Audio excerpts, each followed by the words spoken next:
नमस्ते। जी हाँ, आज मैंने एक और शूट की है और उसके साथ मैंने परफ़ॉर्मेंस भी की है। आज का अभी जो ट्रेंडिंग सॉन्ग चल रहा है 2024 का, वो है आज की रात।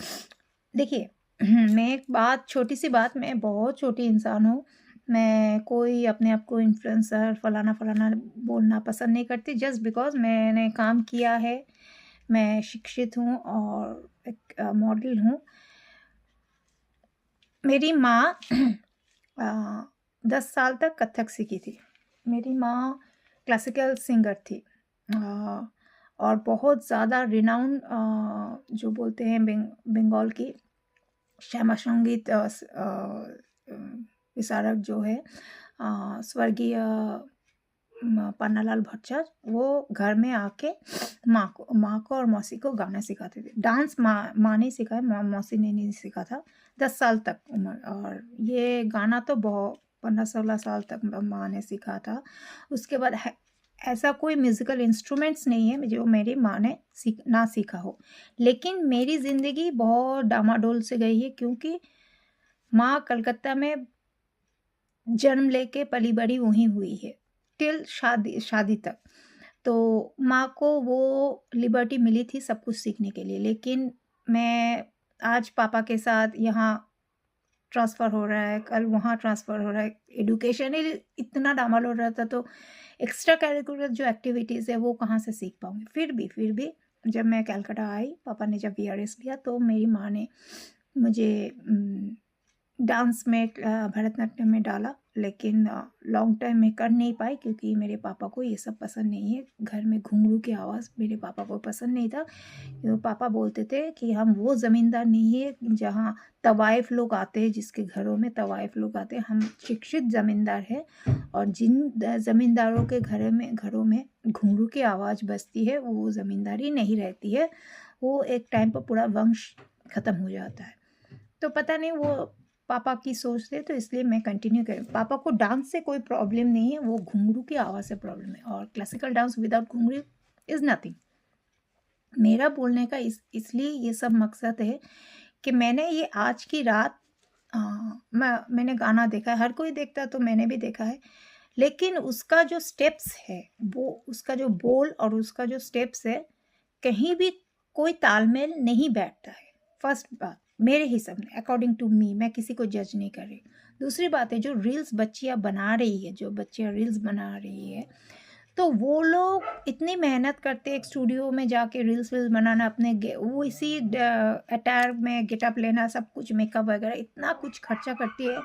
तो वो लोग क्यों क्यों एक मतलब अपने आप को इनोवेट क्यों नहीं करती? वो अपने आप को अगर डांसर कहती है, तो अपने आप को इनोवेट क्यों नहीं करती हो? तो उन लोगों को भी चाहिए कोई कुछ अपना डाले।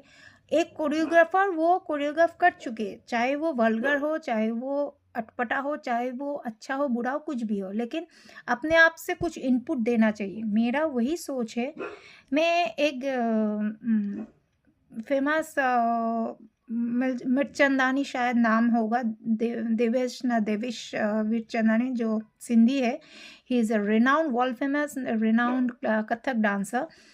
तो उन्होंने भी, मैंने उनके पोस्ट में जाके भी ये बात मैंने कही थी कि आप तो इतने अच्छे कथक डांसर, मतलब वो जब नाचते हैं तो वी गेट मिसमराइज्ड। तो आप इतने अच्छे कथक डांसर हैं, तो आपने आज की रात वही फॉर्म में क्यों किया? आप तो ये कुछ और फॉर्म में भी कर सकते थे। आप तो ये और फॉर्म में भी कर सकते थे, लेकिन एक बार जो चलता है वही चल जाता है।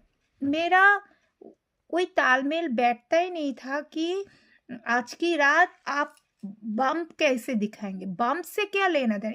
It is straightly targeting vulgarity, sex content, जिसकी मैं खिलाफ हूँ। सिडक्शन, सिडक्टिव सब कुछ में एक अलग-सा एक नशा है, मज़ा है। आज श्रीदेवी मैम ने भी सिडक्टिव बहुत सारे गाने किए हैं, सबसे बड़ी है काँटे नहीं लगते। अच्छा, माधुरी मैम ने भी किया है धक धक, लेकिन वहाँ कहीं भी कोई भी जगह मुझे नहीं लगा कि वहाँ कुछ वल्गैरिटी कुछ देखना पड़ रहा है, कि वो बच्चों को नहीं देखना चाहिए, क्योंकि मैं तब स्कूल में पढ़ रही थी, तो बच्चों को नहीं देखना चाहिए। तो मैं जब धीरे-धीरे ग्रोन अप हुई, तो मेरा एक ही फ़ॉर्म था, यहाँ तक कि मेरी माँ ने भी कहा था कि कोई भी अगर गाना हो उसका 1 या 2 हुक स्टेप लेके बाकी तुम तब ये हुक स्टेप वाला वर्ड तब ट्रेंडिंग में नहीं था। तब मेरी माँ कहती थी उसका जो एक सिग्नेचर स्टेप मेरी माँ कहा करती थी, उसका एक सिग्नेचर स्टेप तुम अपने हिसाब से लेके बाद का पूरा गाना तुम अपने हिसाब से फॉर्मेशन करो। जैसे मैं तब बीट भूल जाती थी तो मेरी माँ मार मार के मुझे सिखाती थी, बीट क्यों भूल रही है, बीट गाना चला जा रहा है तू यहाँ बीट अभी पकड़ रही है। जैसे मैंने तब पिकअप किया था चने के खेत में, तो चने के खेत वो वाला वो सीन चने के खेत में वो चला गया था, उसके बाद से मैंने बीट पकड़ा था। छोटी थी उतना जानती नहीं थी, तो माँ ने पकड़ पकड़ के डांटना, बड़े अगर नहीं डांटेंगे ना तो कोई बच्चा कुछ सीख नहीं सकता। आज के ज़माने में तो थोड़ा सा भी डांटो तो बच्चे को बहुत दिक्कतें हो जाती है। हमारे ज़माने में हमने कितनी मार खाई है, मेरी माँ ने मेरे पापा ने कितना मारा मुझे, बैंगन का भरता बना दिया था। तो वही मैं बात कर रही हूँ कि मैंने फिर भी मैं 2-3 टेक करती थी कि रिहर्सल मैंने नहीं किया, 2-3 टेक फाइनल किया था, लेकिन इन बच्चों को इतना मारपीट में ये लोग इन्वॉल्व हो जाते तो माइंड डिस्ट्रैक्टेड हो जाता है। मैंने ये आज की रात वाला तो तमन्ना भाटिया का जो गाना है, जो स्त्री 2 का गाना है, मैंने वो अपने तरीके से मैंने मूव देने की कोशिश की है। मैंने बॉडी मूवमेंट नहीं की है। बॉडी मूवमेंट इसलिए नहीं की है क्योंकि पहली बात है मैं पैरालाइज्ड हूँ, तो मुझे वो एक मुजरा है, वो एक मॉडर्न मुजरा है, तो मुझे नीचे से ऊपर उठना था। तो वो लोग भी एक 6 मिनट 5 मिनट का गाना वन शॉट में नहीं करते, 5 दिन लगा देते हैं, 70-100 टेक्स होते हैं, उसके बाद जाके कट करके उसके बाद जाके एडिटिंग पर मिक्सिंग होके उसके बाद फाइनल गाना हम लोग के सामने प्रस्तुत होता है। तो इन दैट केस मैंने one shot as being a paralytic women मैंने वन शॉट में वो देने की कोशिश की, लेकिन मेरी 2 चीज़ें, एक है बच्चों के लिए मुझे जगह नहीं मिलती है, मुझे एक स्पेयर चाहिए, वो स्पेयर नहीं मिलती है। दूसरी बात है मैं जो बैठ के ऊपर उठूँगी वो मुझ में नहीं है, क्योंकि मैं एक बार बैठ जाऊँगी तो मेरे ये जो लेफ़्ट साइड है पैर, ये काम करना बंद कर देती। जब भी मैं बैठती हूँ इसका जो नर्वस सिस्टम है, इसका जो खून के है, ये खून और बंद हो जाए ऑटोमेटिकली, एक सुन्न पड़ जाता है। तो in that case holding my negativity, my negative points in my physical and my home environment, holding the negative ones, still I try to give somehow the judgment to the song, which actually is a very good song to sound, but the uttermost vulgarity is shown in that. But मुझे आज मैं 100% satisfied नहीं हूँ। कभी और मैं किसी दिन और अच्छी तरह से वो गाने को प्रस्तुत करने की कोशिश करूँगी आप लोगों के सामने। लेकिन फिर भी मेरे गानों को एक बार देखिएगा, क्योंकि आप लोगों के सामने जब मैं वो गाना लाऊँगी तो वो ऑलरेडी कॉपीराइट रिज़र्व रहता है, वो कॉपीराइट के लिए मुझे म्यूट वर्ज़न रखता है। अगर वो गाने के साथ आप लोग देखना चाहें तो टीना लहरी फ़ैन पेज में विद सॉन्ग आपको देखने को मिलेगा। आप सभी को बोल रही हूँ, Priya Lahari, Tina Lahari, YouTube, Facebook, Instagram, thread, Twitter, जितना भी मेरे विंग्स है डिजिटल प्लेटफॉर्म में, सब जगह से आप लोगों को मैं हाथ जोड़ के वेलकम करना चाहती हूँ कि टीना लहरी जो फ़ैन पेज है वो आप लोग मेरे परफॉर्मेंस को अलॉन्ग विथ म्यूज़िक आप लोग देख सकते हैं, क्योंकि वहाँ कोई कॉपीराइट का झमेला नहीं हुआ। Other than that every spare copyright issues are there, so I try to give somehow justification to the song. मुझे मेरी प्रेरणा है फिल्म इंडस्ट्री से रेखा मैम, तो मैंने सोचा कि एक उमराव जान का जो गाना था उसमें क्या है, उसमें नाच नहीं है, नाच से ज़्यादा एक्सप्रेशंस है, तो मैंने वो एक्सप्रेशंस के ऊपर ध्यान दिया है। हाँ, मैंने डांस परफॉर्मेंस ज़्यादा नहीं किया है, मूव्स ज़्यादा नहीं किया है, उसका 2-3 कारण मैं बता दे रही हूँ। First is sari is not the matter. Sari पहन के बहुत अच्छे-अच्छे गाना को, मैं फिल्म इंडस्ट्री की तो बात नहीं कर रही हूँ, वो लोग तो हज़ारों पिन्स देते हैं, टेक्स होता है। लेकिन मैं साड़ी पहन के डांस कर सकती हूँ, I am comfortable with that. I will not blame sari कि मैं साड़ी की वजह से मैंने डांस नहीं कर पाया, वो नहीं।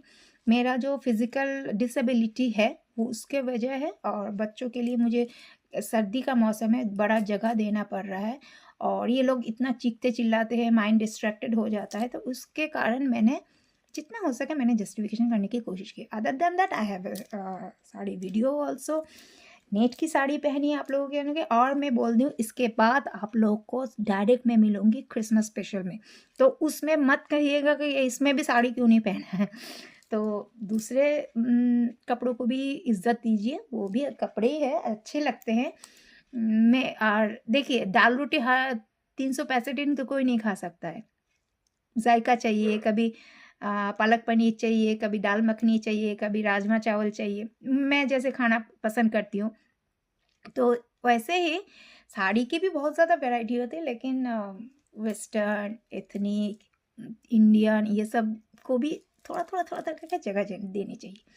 तो आप लोग निराश मत होइए, आप लोग एन्जॉय कीजिए मेरे वीडियो, और आप लोग की दुआ और आशीर्वाद रहे तो मैं मेहनत और करूँगी। बिल्कुल मैं मेहनत करूँगी, मैं तहे दिल से मेहनत करना चाहिए। चाहे मुझे इसमें फॉलोअर्स, सब्सक्राइबर ज़्यादा मिले ना मिले, चाहे मुझे पैसा ज़्यादा मिले ना मिले, उसमें मुझे कोई दिक्कत नहीं, लेकिन मैं अपना 100% हर वीडियो में देने की कोशिश करती हूँ। पापा कहा करते थे, टीना तुम जब 100% दोगे, एग्ज़ाम की बात करते थे, टीना तुम अब 100% दोगे तभी जाके 60% तुम लगे। अगर तुम 60% मुझे 60% मिल जाए तो काफ़ी है, तो तुम्हें फेल के अलावा कुछ नहीं मिलेगा। तो ये सब सोच माँ पापा, आप ऐसे मैं कहती हूँ कि मेरे हर चीज़ में, मेरे बातों में, हर चीज़ में आप मेरे माँ और पापा की ही खुशबू आपको मिलेगी, क्योंकि यही दोनों मेरे सब कुछ है, सब कुछ थे नहीं बोलूँगी, ये दोनों सब कुछ, इन दोनों से मुझे शिक्षा मिली है। तो आगे भी जितने दिन जीऊँगी और आगे भी इन लोगों की जो प्रिंसिपल्स है, इन्होंने मुझे जब बचपन में सिखाया था तब तो इमैच्योर थी, मतलब इतना डीपली नहीं सोचती थी, लेकिन आज उम्र हो चली है, 7 साल बाद 50 की हो जाऊँगी, तो उम्र हो चली है, तो आज लगता है हाँ, ये माँ ने ठीक कहा था, हाँ, पापा ने ये ठीक कहा था। तो उस पर मैं अमल अब कर रही हूँ। I hope you will be liking my video and enjoy, and coming soon Christmas special. नमस्कार।